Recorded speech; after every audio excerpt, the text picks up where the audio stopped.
Growing up, there were two things that I knew for sure. I was going to go to college, and I was going to be a mom.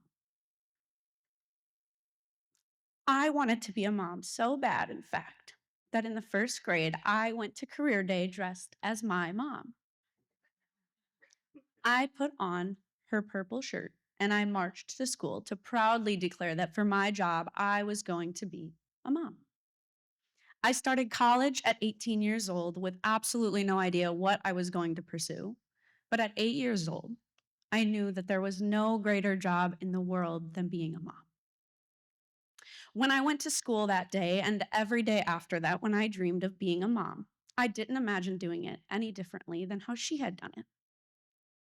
Nighttime stories and lullabies, packing school lunches, and the occasional ice cream for breakfast. Because after all, ice cream has milk and eggs. I know now that being a mom is so much more than all of those little things. It's a love that you cannot know until you have it, and it is a love that overcomes life and death and everything in between. It was December of 2024, the day after my birthday. Driving home from my in laws with my husband, I had a thought. I'm going to take a pregnancy test. There's no way it's going to be positive, but I'm going to take it anyways. Without a single word to my husband, when we got home, I went to the bathroom, and sure enough, I watched as those two pink lines appeared. I was shaking with disbelief, joy, and of course, a fear of the unknown. I yelled for my husband, who had just finished putting the groceries away. When he turned the corner, I held out the positive test and said, I'm pregnant. His jaw dropped and his mouth hung open as he froze to process the news before wrapping me in his arms while we celebrated together. I still watch the secret video I took when I told him, and it still lives in my memory as one of our happiest days. And I still have to tell people that no, the video is not paused. That is just how long he stopped moving. At the same time, I can't help but look back on that day now and think how naive we were to assume there was only one outcome and that it was going to be a good one. In the blink of an eye, it was March, and we had made it to our second trimester. We had already told our parents and grandparents we were expecting, but we wanted to tell everyone else after clearing that first hurdle. Now, our closest friends, aunts, and uncles all knew that I was pregnant, and everyone was so over the moon with joy for us. But March was a challenge from the beginning. It started when my grandmother had to receive a very serious spinal surgery that left her unable to care for herself for weeks. And time seemed to stop when my grandfather's cancer diagnosis took him from us before he could meet my baby. Little did I know the baby that he so badly wanted to meet would be with him before he would ever be with me. I had been crying for days, and I was overwhelmed by all of the emotions and stress that I was feeling. I had to let it out. So I started to write to my unborn baby. Today, I am 17 weeks pregnant. You are the size of a coconut, according to some app that everyone demanded I download. You have fingerprints now, too, which is pretty cool. I wanted to write something that my baby could read after being born, something that would shed a light on the challenges that I was facing, the challenges that we all face. Maybe he or she could turn to my words during a time when they were facing a broken heart or a loss of their own. So I'm writing this to tell you about all of the things, the twists and turns, the hardest times, and the most important lessons, what they were, who they were, and how they changed the scope of my life. How they all led to you. And you, little one, are already the best thing that has ever happened to us. But just 1 week later, the best thing that had ever happened to us became so much more complicated. The same day I delivered a eulogy at my grandfather's funeral, I was admitted to the hospital at 18 weeks pregnant because I was bleeding. My husband, my mom, my mother-in-law, and I shattered when the doctor broke the news that there was no heartbeat.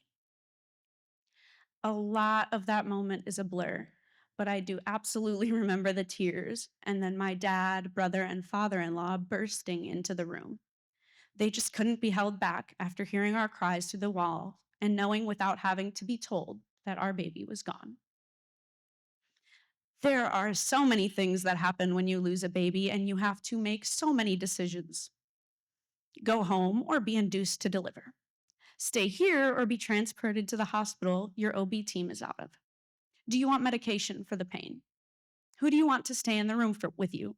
The hospital only allows 2. Don't forget to ask your father-in-law to take the bassinet out of the guest room that was supposed to be a nursery. Tell the nurse you would like your mom and your husband to stay.